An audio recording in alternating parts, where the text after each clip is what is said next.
Le réveil de l'info. C'est Atlantic Radio.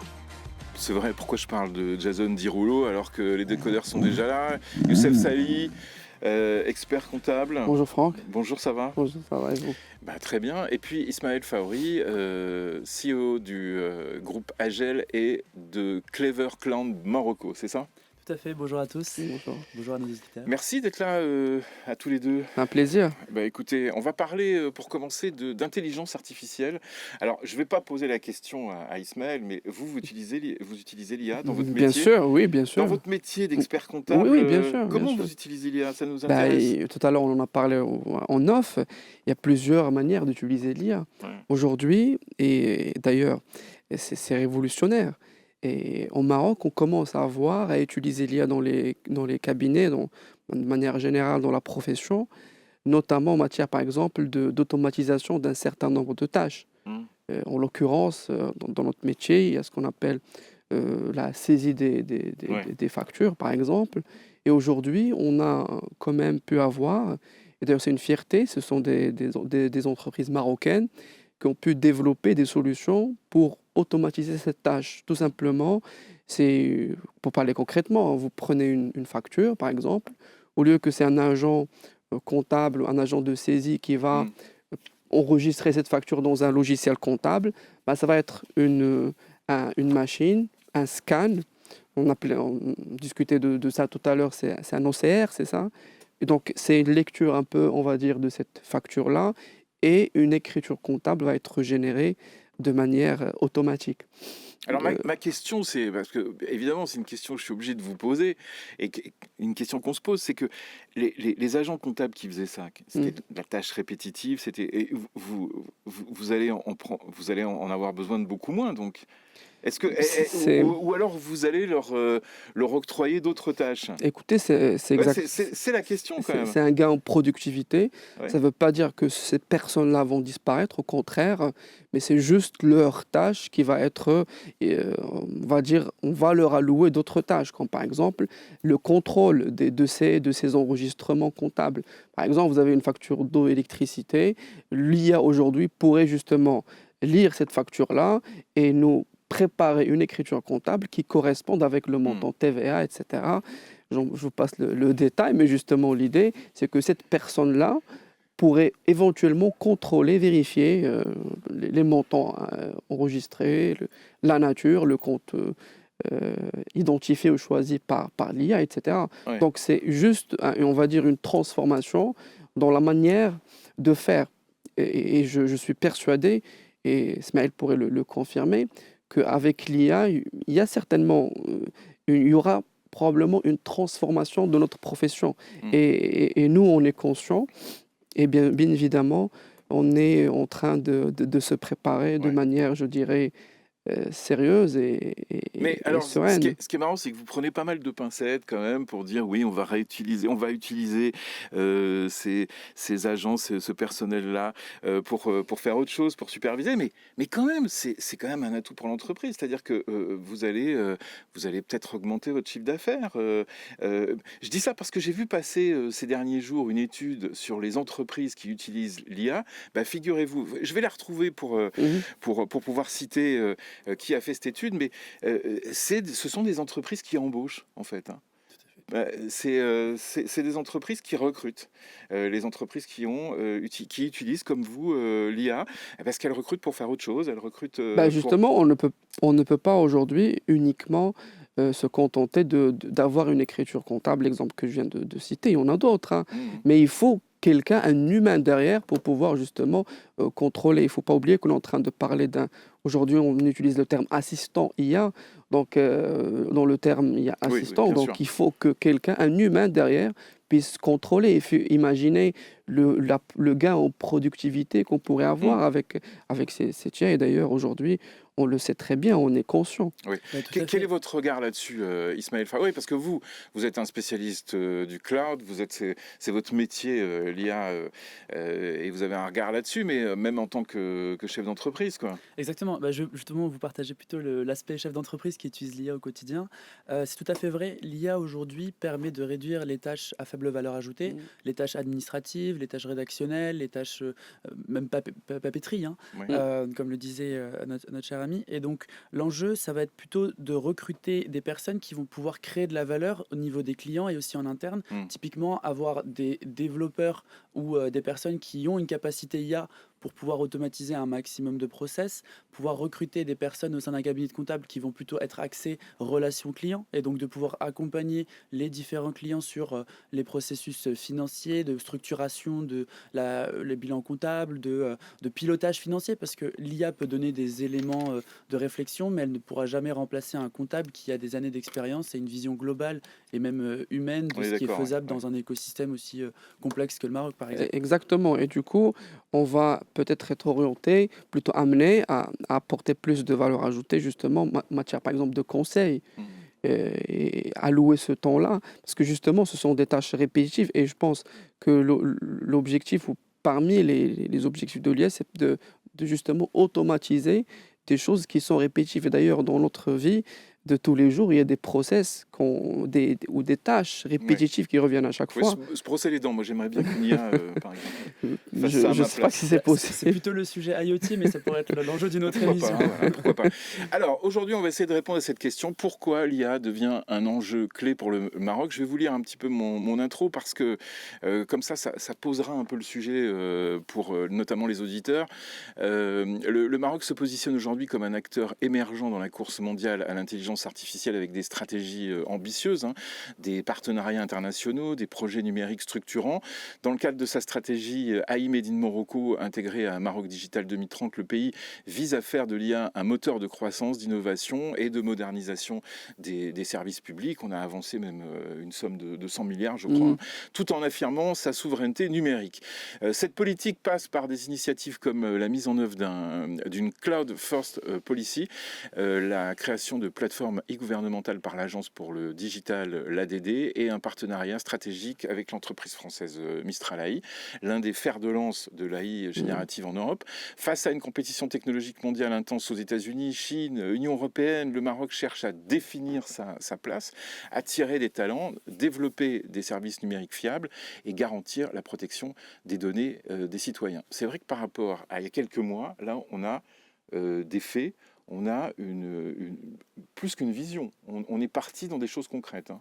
Tout à fait. Il faut comprendre le paysage politique international aujourd'hui qui est très tendu. On a pu voir le forum de Davos qui nous a quand même rappelé aujourd'hui le nouvel ordre mondial, hein. Il y a énormément de ruptures Mm. en termes de parole, en termes de forme et de fond pour l'ensemble des dirigeants qui étaient présents. Ça part des interventions, enfin du clash qu'il y a pu y avoir entre Donald Trump et Emmanuel Macron, Mmh. donc deux géants qui sont nos partenaires principaux au Maroc C'est qui vrai que ça faisait s'affrontent devant longtemps qu'à nous. Davos, il ne s'était pas passé quelque chose. Exactement, exactement. Et on a pu voir aussi les géants comme Nvidia et l'ensemble des Mmh. GAFAM poser leur stratégie.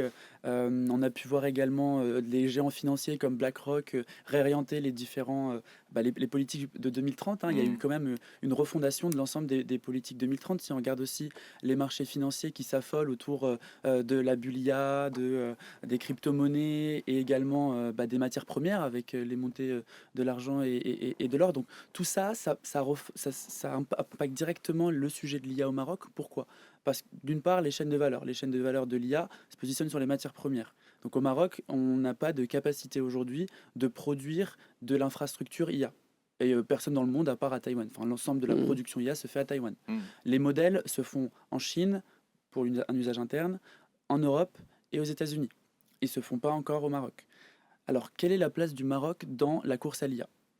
Le Maroc doit se positionner non pas comme un acteur aujourd'hui qui veut batailler dans cette course folle des grands modèles, des grands LLM, etc.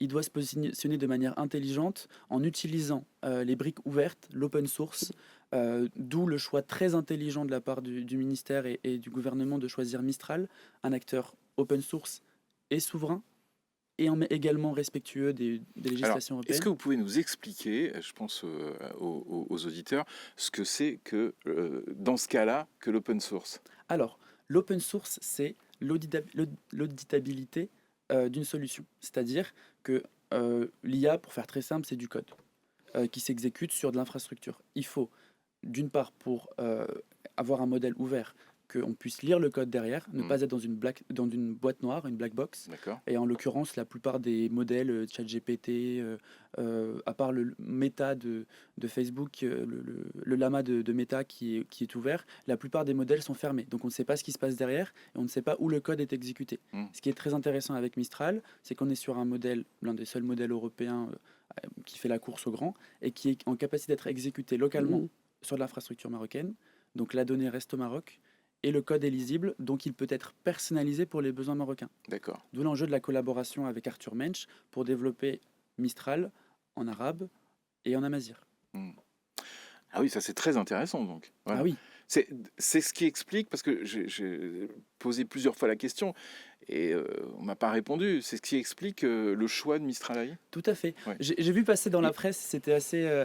je comprends un petit peu la frustration de certains de se dire oui, on n'a pas choisi le meilleur modèle Oui, c'est ça. pour le Maroc, mais on a choisi... Bah, ça y est, on a l'explication. Ah oui, Donc, tout à fait. très On a bien. choisi le meilleur modèle quand on regarde justement la souveraineté marocaine. Ismaël, on va revenir avec Youssef Saïd juste après les infos de Karim Droné. C'est déjà passionnant, ça va continuer. Voilà.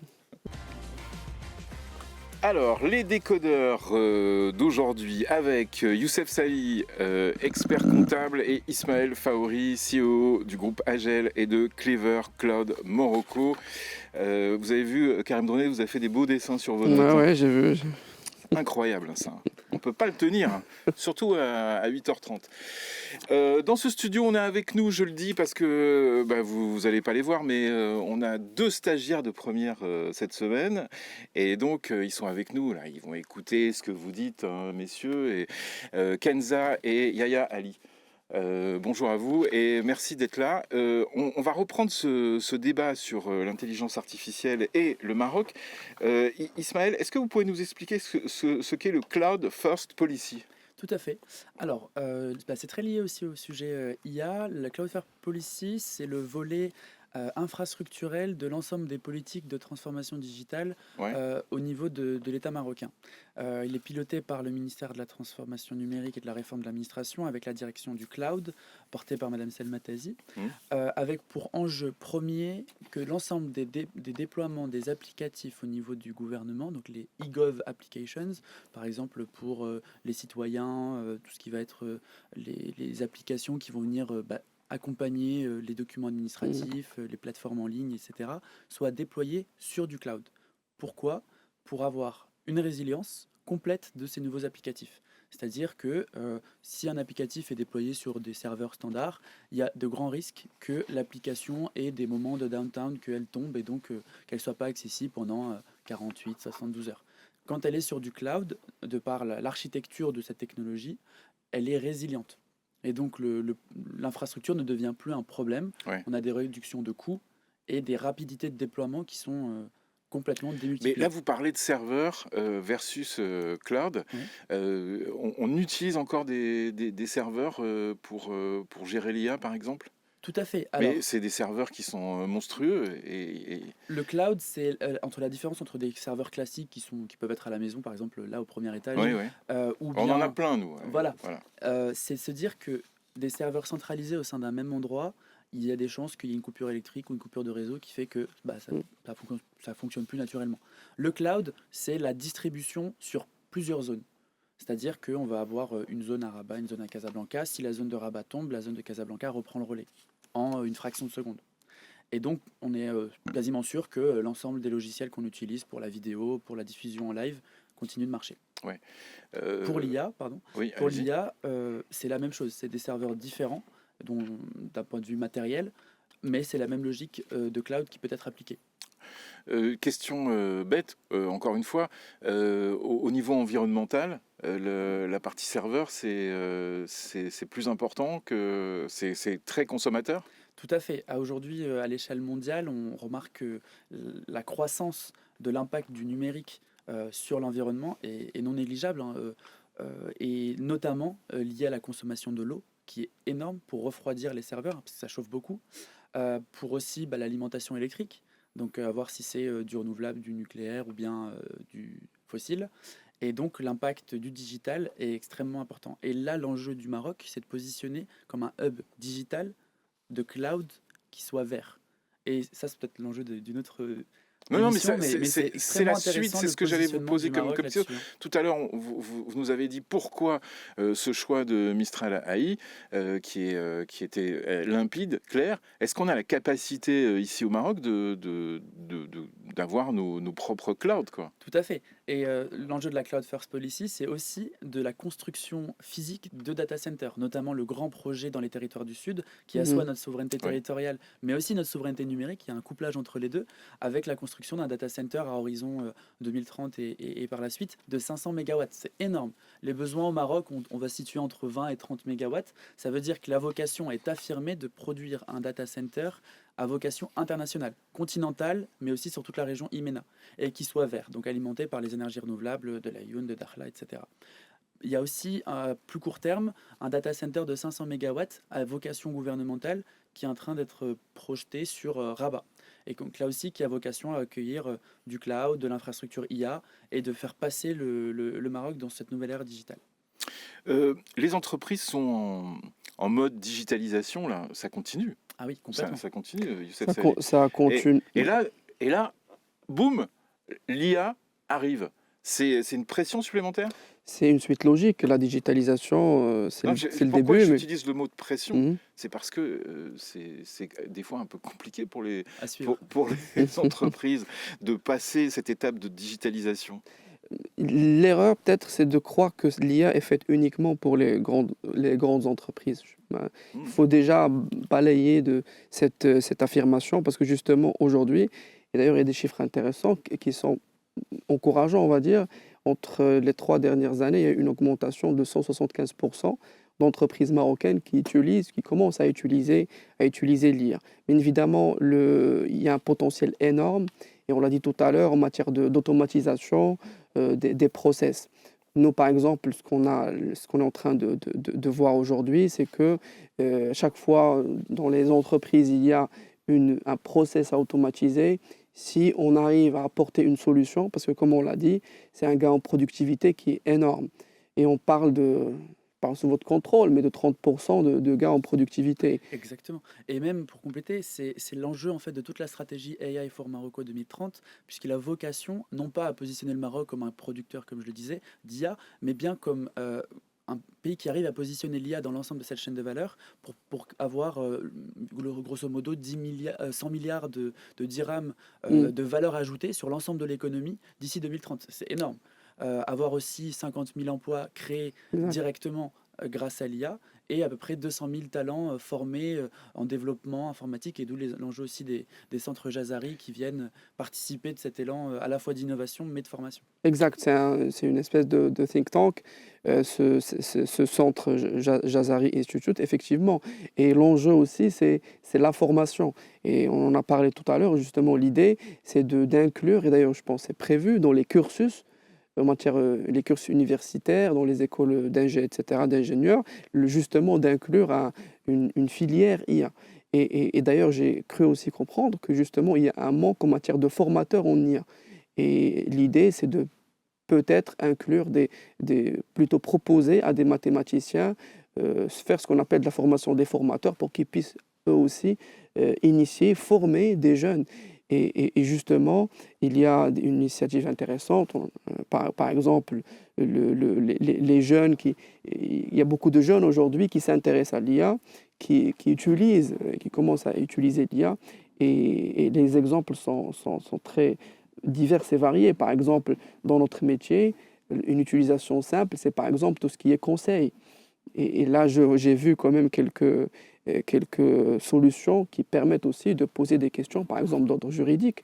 Bien sûr, il faut prendre ces solutions avec beaucoup de précautions parce que ça n'exclut pas l'intervention de l'humain, le professionnel qui va apporter certainement une lecture professionnelle basée sur une expertise, etc.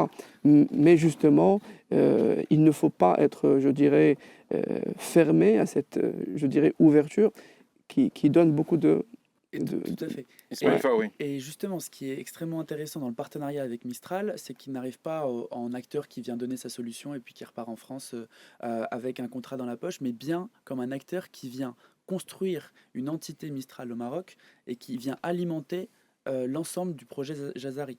C'est-à-dire qu'il va venir proposer des formations, des projets d'innovation, des projets de recherche, et donc venir comme un catalyseur d'un écosystème et pas comme simplement un produit Mm. de consommation. Mm. Et avoir, bien sûr, l'enjeu, ça va passer de la politique à la démonstration, mais de la démonstration à l'ancrage. Et au passage à l'échelle. Et c'est là où tout le risque se situe et tout l'enjeu de cette politique-là va venir. Alors moi, il y a une question qui m'intéresse, c'est que on a vu que tout ça descendait de l'État en fait, hein, tout ce qu'on a dit tout à l'heure. Mais est-ce que alors ça existe dans tous les pays. Il y a toujours à un moment donné dans l'État une marche à suivre, une espèce de vision. On a vu ça existe au niveau fédéral aux États-Unis, en Chine, bien sûr. Mais au final, ce sont quand même les professionnels qui jouent, quoi. Je ne pense pas que le patron de OpenAI appelle Washington pour savoir ce qu'il doit faire. Donc, est-ce que vous êtes concertés est-ce qu'on vous demande votre avis? Est-ce que vous avez des séances de travail avec le gouvernement qui leur a permis en fait d'établir cette stratégie, on va dire? C'est une excellente question pour la lisibilité de l'ensemble de nos éditeurs sur les politiques publiques. Je pense que c'est une question qu'on ne pose pas assez souvent, de savoir qu'est-ce qui se passe en coulisses. Et en l'occurrence, rien que cet après-midi, on a invité les acteurs du digital à la journée de l'offshoring. Donc qui vient, Mm. c'est le lancement, déjà le recap du volet du secteur de l'offshoring au Maroc en termes de financiers, de chiffres, etc. Mais aussi quelles sont les prochaines lignes politiques et notamment les nouvelles lois qui viennent renforcer tout ce mécanisme d'incitation à l'offshoring. Mais concrètement, pour le cloud, pour l'IA, c'est une concertation multisectorielle, multi-acteurs. Typiquement, il y a eu un événement, un livre blanc complet qui a été produit par Orange, Lozim et Wavestone très récemment, avec l'invitation et même la co-organisation avec le ministère de la Transition numérique et le département du cloud. Il y a énormément d'ateliers de travail en marge des événements comme le GITEX, des événements qui sont organisés à l'initiative du ministère, des invitations. On a eu pas mal de rendez-vous et d'ateliers de travail également. Oracle récemment aussi a participé, à organiser un gros événement avec le ministère pour justement bâtir des sujets cloud. Le ministère est souverain dans ses décisions, mais il est toujours dans cette dynamique démocratique de concertation et même de recherche d'expertise pour pouvoir proposer le meilleur mécanisme politique et la meilleure stratégie d'investissement pour l'ensemble de l'écosystème. Mais ça communique pas assez alors, hein. Il faut juste suivre le ministère. C'est dommage. C'est dommage Oui. que la communication évite la critique.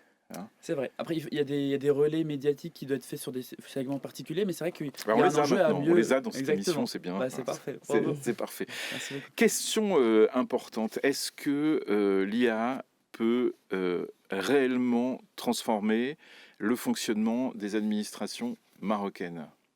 C'est déjà Non, le mais cas. je veux dire, bon, les outils peuvent être mis en place, on peut penser à une stratégie, on peut dire, voilà, ça va mieux se passer à partir de 2030, mais est-ce que c'est possible? C'est possible et même c'est faisable aujourd'hui. L'IA se nourrit de la data et les administrations publiques disposent d'énormément de data et d'informations. Par exemple, pour parler d'un domaine que je connais bien, si par exemple vous prenez une administration comme par exemple l'administration fiscale, justement, est parmi les administrations les plus digitalisées Oui. du pays. C'est la plus digitalisée. Du pays. Ouais. Donc c'est très important et on a presque 99% de déclarations qui se font de manière digitale. Aujourd'hui, on a commencé par la digitalisation et la suite logique, ça va être l'IA. Par exemple, dans le cas par exemple des vérifications ou des contrôles fiscaux, par exemple, on pourrait bien évidemment, et je pense que c'est déjà le cas, utiliser de l'IA pour pouvoir identifier un tel ou un tel contribuable qui pourrait être éventuellement contrôlé à travers ce qu'on pourrait appeler un scoring fiscal, comme ce qui se fait au niveau des banques, donner un score à des contribuables, moyennant des critères. Et justement, ces critères-là sont basés sur de la data. Et c'est une sorte d'intelligence artificielle qui va vous permettre d'identifier des contribuables, entre parenthèses, défaillants. Mais encore une fois, ça n'exclut Mais là, pas... on parle du cas de la DGI, mais je dirais, c'est un cas extrême parce que ça marche bien. Et on le sait, ça marche bien. Ça marche très bien.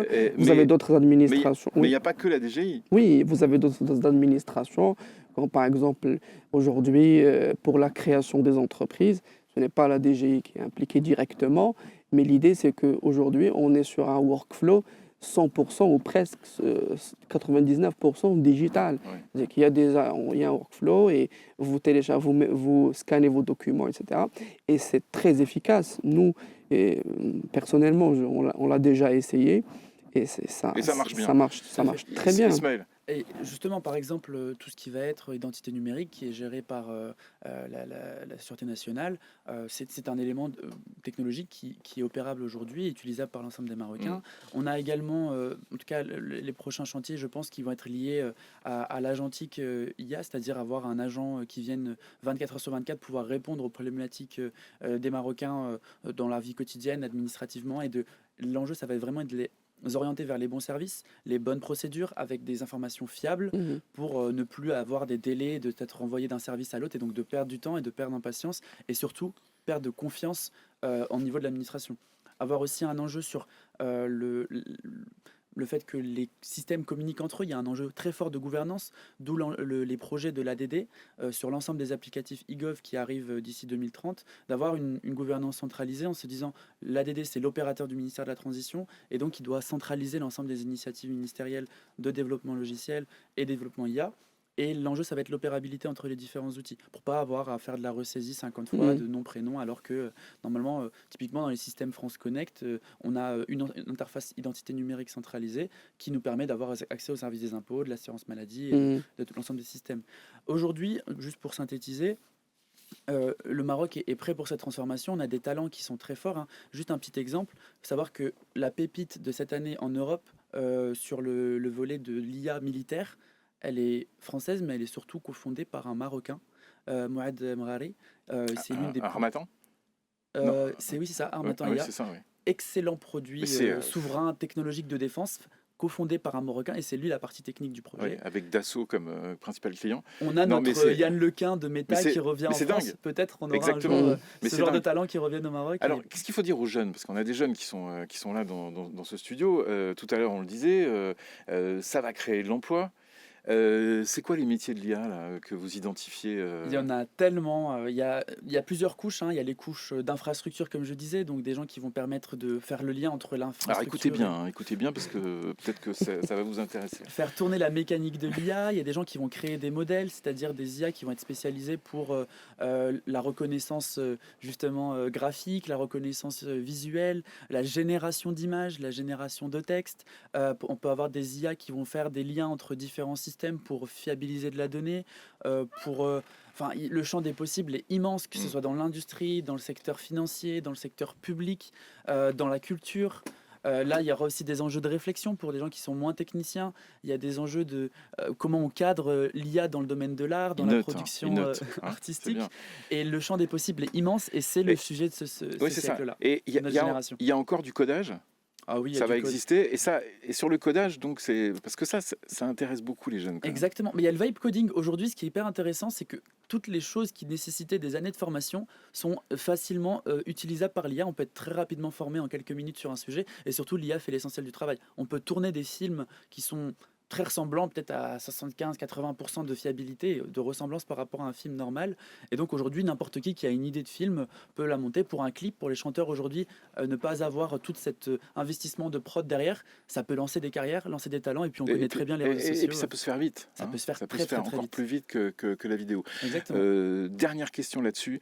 Est-ce qu'on va pouvoir former tous ces métiers ici, ou alors est-ce qu'il faut aller à l'étranger? Et donc ces collaborations avec internationales, est-ce qu'elles vont être aussi avec des écoles, avec tout ça? Est-ce qu'il faut faire des passerelles entre le Maroc et d'autres pays? C'est, je pense, un sujet très très récent et très chaud pour le Maroc. Est-ce que le Maroc doit faire cavalier seul ou est-ce que le Maroc doit s'intégrer encore plus dans la mondialisation?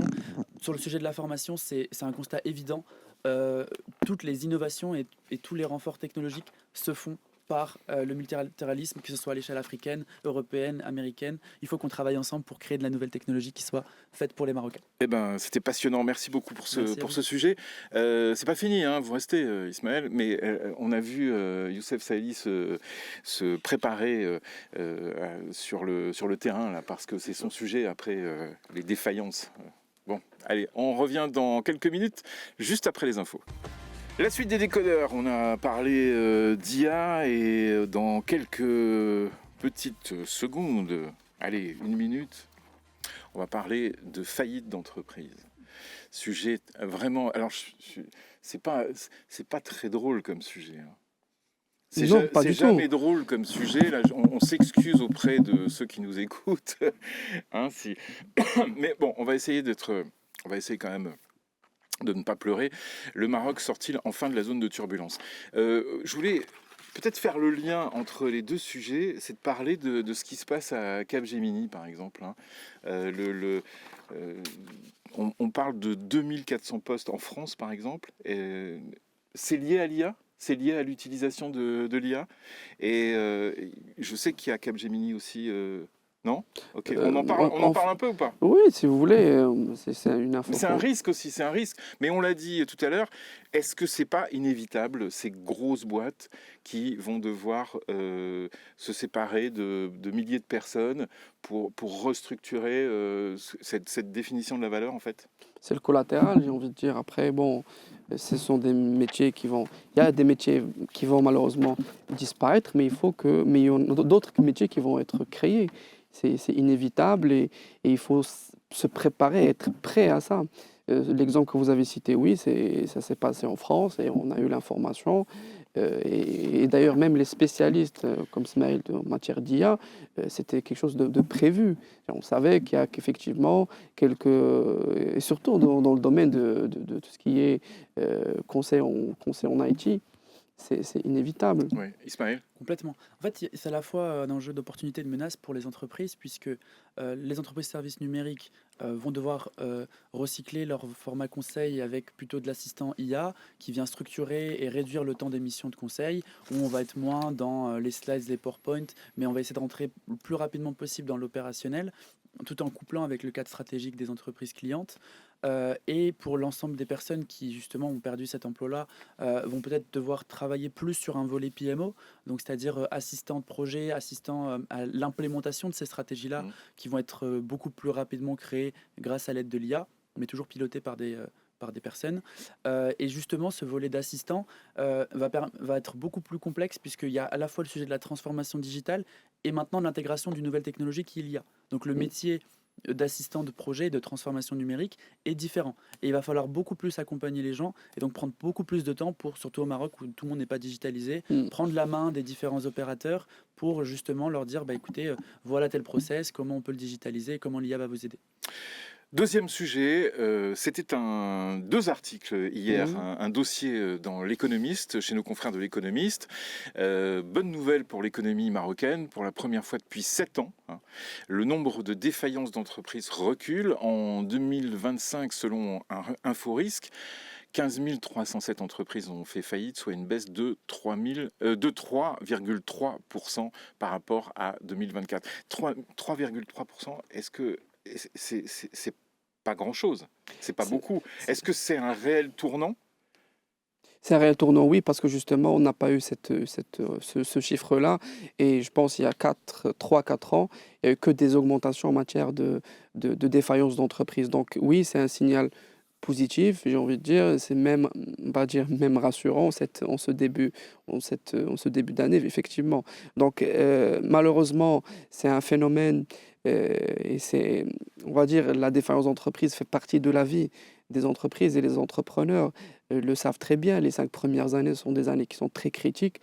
Si on arrive à survivre, on a de fortes chances de pérenniser notre entreprise. Malheureusement, les entreprises qui sont frappées, c'est essentiellement les TPE, très petites entreprises, avec toutes les problématiques que cette typologie d'entreprise malheureusement rencontre, notamment en matière de délai de paiement. Comme vous le savez, 40% des défaillances sont encore liées au retard de Effectivement, c'est le chiffre que j'allais annoncer. On parle de 40% des défaillances sont dues justement à une problématique de délai de paiement.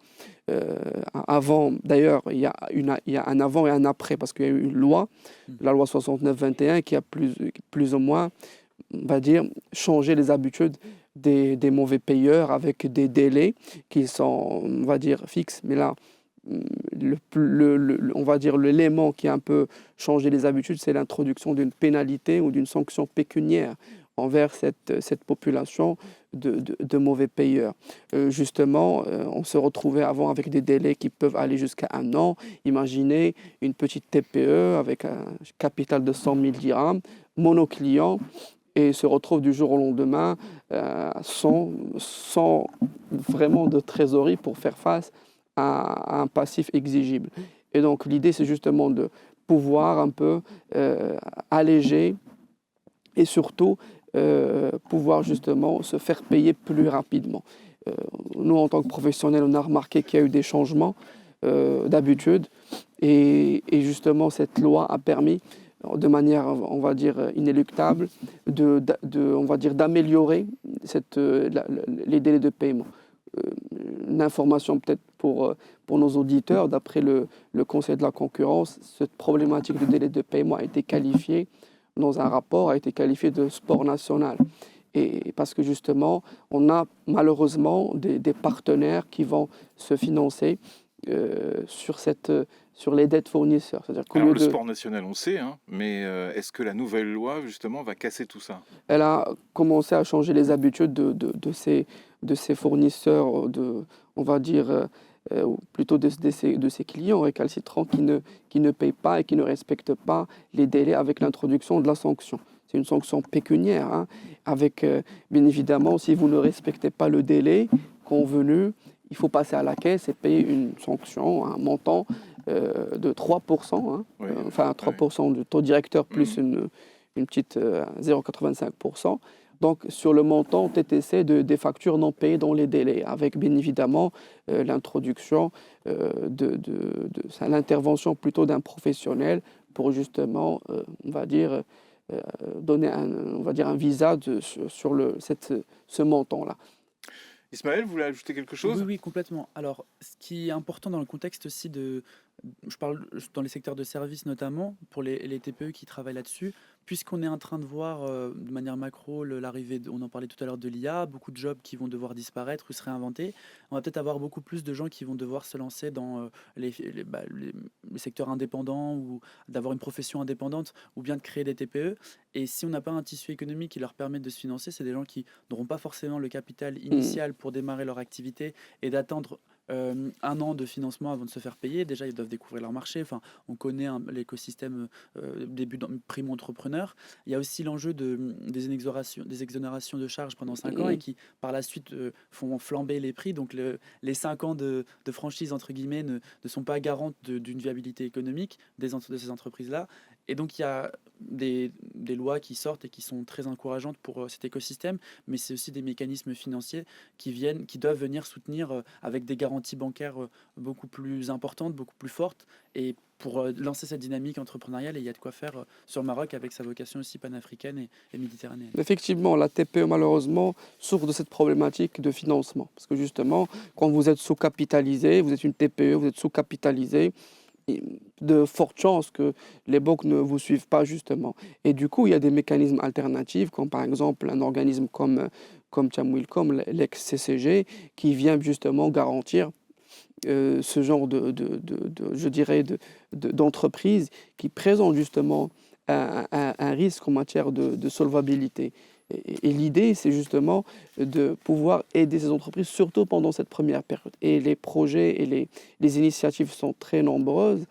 Comme vous le savez, peut-être tout ce qui est projet Ntelaka, etc., vont dans ce sens-là, c'est-à-dire de soutenir une catégorie d'entrepreneurs et de TPE, en l'occurrence, nouvellement créées et qui rencontrent quand même quelques difficultés qui sont inhérentes à un démarrage d'une activité.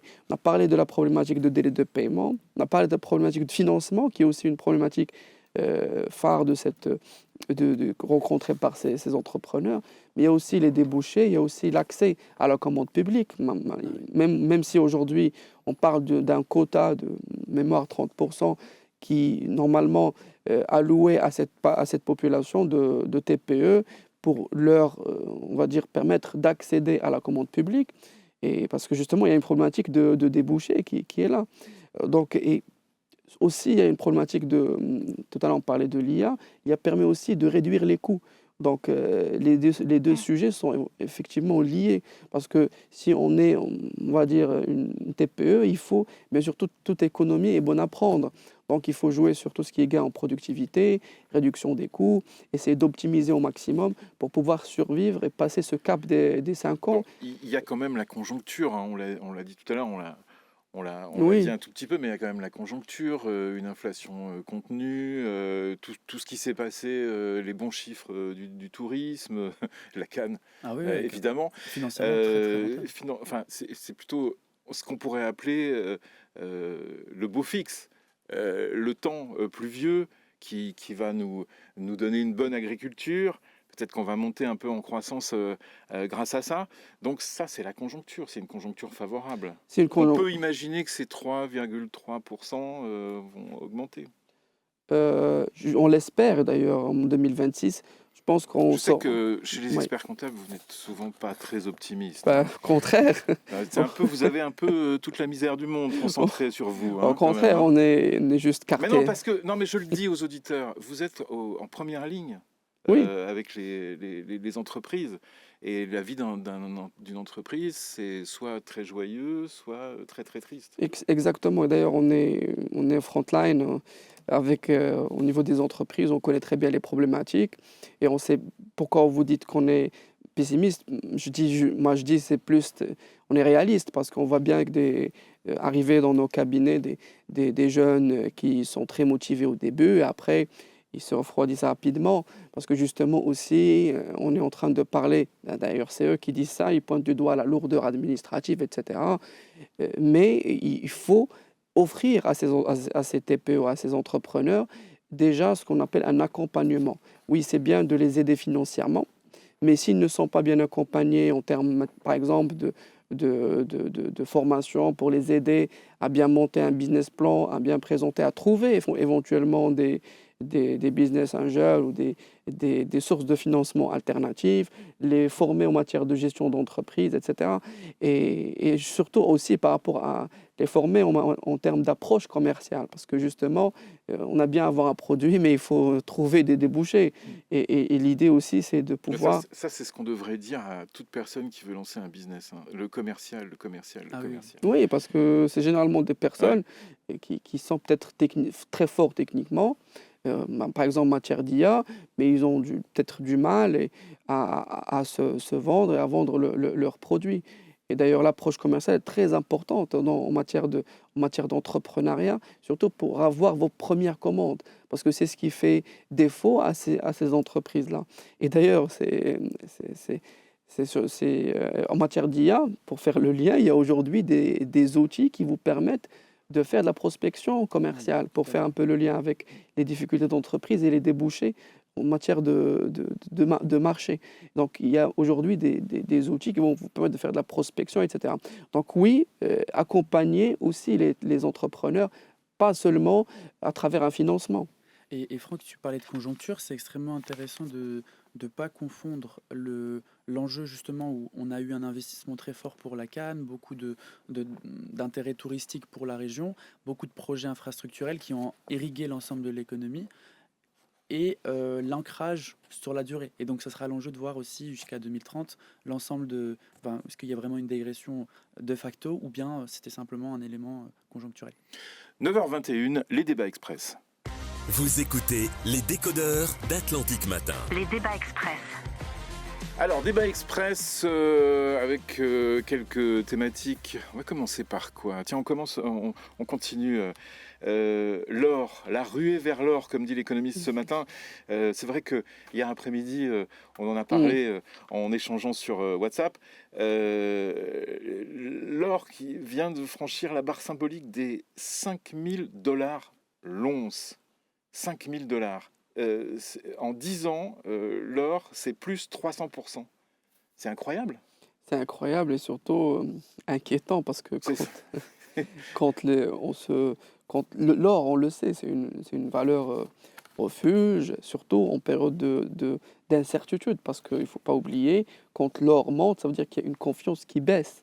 Et donc, on se... Bah, qui chute carrément, là, Exactement, ouais. et on se réoriente vers l'or, parce que ne pas oublier que l'or, bon, ne rapporte rien, et on est en train de privilégier aujourd'hui la sécurité plutôt que le rendement. Et c'est le contexte. On est dans un contexte un peu, on va dire, traverse une période un peu difficile avec ce qui se passe sur un plan géopolitique. Donc oui, ça se comprend parce qu'il y a une demande forte. Et surtout au Maroc aujourd'hui, comme vous le savez, l'or pour nous, c'est pas uniquement une valeur ou c'est pas uniquement une dimension financière, pardon, c'est une dimension surtout culturelle. Et c'est pour ça, moi je trouve que c'est une suite un peu logique d'être sur Oui, ce déjà des niveau professionnels qui commencent Justement, à parler. il y a une information assez Oui. drôle à ce sujet sur l'or, c'est que si on regarde la somme de de l'or porté par les femmes afghanes, ça dépasse de très très loin l'ensemble des assets d'or des plus grandes instances financières mondiales, des banques centrales. Mhm. Donc on voit la relation culturelle à Mhm. l'or. Exactement. Et pour compléter sur le volet de l'or et l'incertitude géopolitique, on regarde une mouvance globale et du fait des choix politiques et géopolitiques très forts et même très offensifs du gouvernement américain sur la remise en cause du libre-échange, des axes multilatéraux diplomatiques, ce qui fait que justement la confiance dans la globalisation, dans la mondialisation est très fortement affectée et notamment ça se concrétise très réellement dans la confiance dans le dollar. Et c'est pas une augmentation de l'or qu'on est en train de voir, du cours de l'or, mais c'est bien une chute du dollar relativement Mhm. à l'ensemble Alors, de ce que ça hérite de. parce qu'il y a pas mal d'analyses là-dessus, on dit la montée de l'or, la chute du dollar, c'est Trump. Trop de, Bah, c'est pas Trump trop directement, non, c'est mais l'impact de ces politiques c'est sur la relation l'impact. avec la Chine qui se dit, bon, moi je veux grandir, je veux avoir cette politique pluriannuelle de devenir le premier acteur mondial. Donc pour ça, je dois m'imposer dans les Hmm. routes de la soie, etc. Les États-Unis qui ne veulent pas avoir de concurrents puisqu'ils veulent avoir cette hégémonie mondiale et assumer, hein, on n'est pas en train de lire entre les lignes. On parle du Groenland, on parle du Mhm. Venezuela et d'un ensemble de sujets comme ça. Pareil avec la Russie, donc l'ensemble des briques, et on a pu voir aussi avec le G20 que l'axe est clair, on veut se détacher du dollar. Et d'où l'engouement pour les cryptos, qui est une forme Mhm. de retour vers un petit peu un dollar déguisé finalement. Et l'or qui est une valeur refuge qui ne permet pas, comme le disait Mhm. Youssef, l'investissement, la prise de risque, parce que les acteurs C'est un peu bloqué, politiques c'est un peu nous caché, bloquent. hein. C'est de la sécurité, tout simplement. Exactement. C'est dans le Et placard. c'est là où le Maroc a sa carte à jouer. Parce que le Maroc s'entend avec tout le monde et a des projets d'investissement qui sont financés à l'échelle internationale. Et donc, ça devient une valeur refuge, le Maroc en tant que tel, où on peut Mhm. investir et avoir des Pas rendements. mal, pas mal, pas mal. Deuxième info, les députés français ont adopté cette nuit une proposition de loi interdisant les réseaux sociaux aux moins de 15 ans. Oui. Une mesure visant à protéger la santé des adolescents. Après l'Australie, donc la France veut interdire les réseaux sociaux. Qu'est-ce que vous en pensez? Est-ce que c'est possible Comment on déjà? va faire? Moi, Alors, c'est ça la question. alors, Est-ce que bon, c'est on possible? arrive, il y a pas mal d'interdictions Internet hein, pour les sites frauduleux Mhm. ou à contenu illicite. On arrive à le faire, hein, mais ce qui est hyper intéressant dans cette politique-là, pour être de la génération Z des années 2000, etc. Moi, j'ai eu Facebook, on m'a interdit Facebook avant l'âge de 12 ans, et puis après, c'était sous contrôle parental jusqu'à mes 18 ans. Et Mhm. je suis un fervent partisan de la régulation et du contrôle parental sur les réseaux. Après, il y a un enjeu d'autonomie dans l'éducation des enfants, etc. Mais quand même, on ne peut pas, au vu de la Oui, oui. violence de l'Internet aujourd'hui et du contenu qui en découle, et des influenceurs autoproclamés Mm. qui viennent complètement créer des trends qui sont dangereuses pour du harcèlement à l'école, Mhm. pour les enfants sont très malléables psychologiquement et très influençables pour des mouvances extrémistes, pour du contenu masculiniste pour les jeunes, créer de la violence au niveau des écoles. Et il y a un enjeu à pas interdire complètement tout à bloquer, mais d'avoir un certain contrôle Ouais. parental. Alors, Parce on que a des élèves de première qui Ah bah, qui qu'est-ce que sont vous en là, pensez? mais je ne sais pas si on va peut-être pas les faire parler, il faut qu'ils préparent un petit peu. On en reparlera demain dans les décodeurs et on prendra le même sujet. Comme ça, vous allez avoir un peu de temps pour penser à ce que vous allez dire. Parce que c'est un vrai débat de santé publique, en Ah fait. bah oui. C'est un vrai débat de santé publique. On C'est s'en rend pas l'éducation compte. nationale. Mais bon, après, quand on regarde un peu ce qui est dit en France, quand on a regardé un peu en Australie, etc., on parle beaucoup d'éducation, mais les parents sont un peu démunis par rapport à ça, hein. C'est compliqué, hein. Il faut de la formation aussi pour les parents. Ouais, il faut de la formation pour les parents. Malheureusement, il n'y en a pas. Là-dessus, donc sur les réseaux Bon, sociaux. j'adhère totalement. Après, bon, moi, la question que je me pose justement sur techniquement, comment on va faire? Parce que comment on va faire pour interdire? Parce qu'on vous demande, avant de s'inscrire, on vous demande votre âge. Mm. On peut mentir. Enfin, Bah, je carte dirais- d'identité, peut-être, des sujets comme ça. Oui, ça Ouais. marche, ça marche. Ah Ça, ouais, la ouais. carte d'identité, ça marche bien. Mhm. Ça peut même bloquer sur Google ou sur Apple, par exemple. Mm. Ouais. Mais est-ce que les Américains vont laisser faire? C'est un autre sujet. Ouais, bien sûr. Ouais, ça c'est. Surtout que pour de grandes plateformes, la clientèle, si je puis dire, des adolescents, c'est la cible. Donc, je ne sais pas si c'est... Et c'est la même conclusion que l'émission précédente, c'est pour avoir des législations, il faut avoir les moyens de ses ambitions, et en l'occurrence, est-ce qu'on est en capacité de faire respecter ses propres règles? Et là, c'est tout un nouveau sujet sur le socle économique qui nous permet de se faire respecter, surtout sur les législations C'est européennes. un nouveau sujet parce que on peut décider de beaucoup de choses, mais si on n'a pas les moyens Ah bah oui. techniques même ou technologiques de le faire, on peut voter des lois. Il n'y a pas de problème. Mais- Les GAFAM, ils se gavent en Europe Bien sans sûr. aucun problème. Oui, oui. C'est rare qu'il y ait des amendes qui sortent. Dernier sujet rapidement, ce qui s'est passé à Minneapolis, qui a été dénoncé par deux présidents américains, deux anciens présidents américains. Il y a beaucoup de mouvements en ce moment sur les réseaux sociaux pour critiquer l'action de l'ICE, cette police de l'immigration. On sent que Donald Trump a fait un petit pas de côté dans la nuit. Qu'est-ce que vous en pensez rapidement? Bah, écoutez, c'est vraiment regrettable ce qui s'est passé. Justement, c'est juste des dérives, une des dérives parmi d'autres, parce que c'est pas le premier cas auquel on a assisté malheureusement. Et ce qui fait encore mal au cœur, c'est justement des voix qui se sont levées en Europe, justement, qui soutiennent ce mouvement ou cette Oui, on a vu ça, oui, c'est vrai. ICE, malheureusement. Effectivement. Dans d'autres pays, on est d'accord, hein, dans des dictatures, une police comme ça, ça existe et on la critique, hein. Moi, j'ai beaucoup de compassion et d'amitié pour le peuple américain qui vit ça depuis sa création, ces tensions intracommunautaires, ces suprématies qui se succèdent. Et je pense qu'il y a beaucoup de monde qui... Enfin, il y a une vraie division, une vraie tension culturelle qui est quasiment irréconciliable au sein de la population américaine depuis toujours. Et j'espère qu'un jour, ils réussiront à trouver un terrain d'entente comme ils ont pu le faire Bien au sûr. moment de la ségrégation, mais Mais- ça puisse vraiment échanger. Et ça passe par le système éducatif et par les réseaux sociaux, là encore. J'ai écouté des témoignages là-dessus d'Américains qui sont d'origine étrangère, qui sont en situation tout à fait régulière, avec des cartes vertes, avec tout ça, et qui ont peur de sortir, en fait. Ouais. Bah, en même temps, là, quand on a le haut de la pyramide qui appuie dessus Oui, c'est vrai. pour faire campagne, c'est... Messieurs, je vous remercie beaucoup Avec plaisir. pour votre présence aujourd'hui dans les décodeurs.